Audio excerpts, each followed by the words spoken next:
Living paycheck to paycheck is a scary process because it's a step closer to being broke. Remember, every day at your job is your last because you are not the boss. You can be fired at any time. The first thing my husband and I did to really stop living paycheck to paycheck is creating a budget without really knowing we were creating a budget. At that time, I wasn't knowledgeable on the budgeting terms.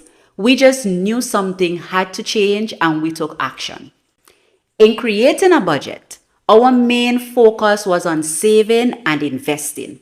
What we did is we examined our monthly expenses and see areas where we could have cut back or see areas on things that we could have cut back on.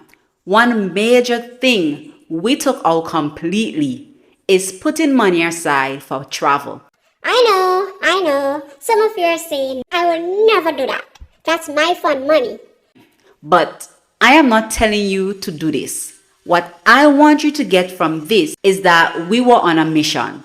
Not only did we want to stop living paycheck to paycheck, we also wanted financial freedom.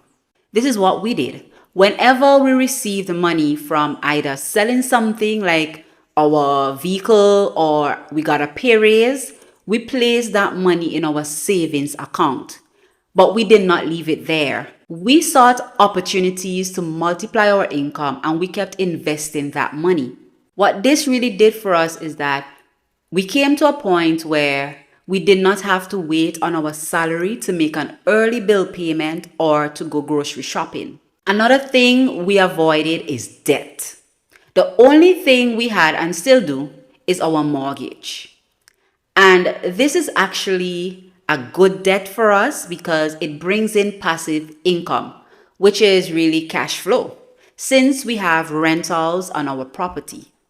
We said to ourselves, if we can't afford it, we are not buying it. So if we couldn't afford a vehicle cash, we were not purchasing a vehicle.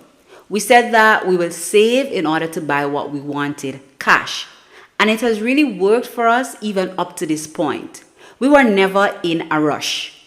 I think one of the things that some people struggle with is patience. Before my husband and I bought our first vehicle, it was so difficult.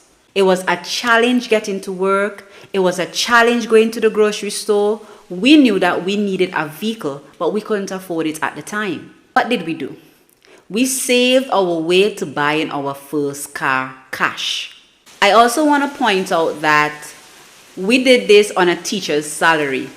I don't know where in the world you are living, but in the Caribbean, or rather in my country, a teacher's salary after tax, insurance, and all the other things is extremely small. What really worked for us is having a plan and sticking to it. Now, I am happy to say that not only did we stop living paycheck to paycheck, but we have also reached financial independence. Being in control of your time is one of the best feelings ever. Remember, time is something that you never get back. It is so valuable. You can always get back money, but you can never get back your time. If you are looking to stop living paycheck to paycheck, your main focus right now should be on saving, having an emergency fund, creating a sinking fund, and looking for ways to multiply your income. In a nutshell, pay yourself first. If you got to the end of this video, don't forget to like and subscribe.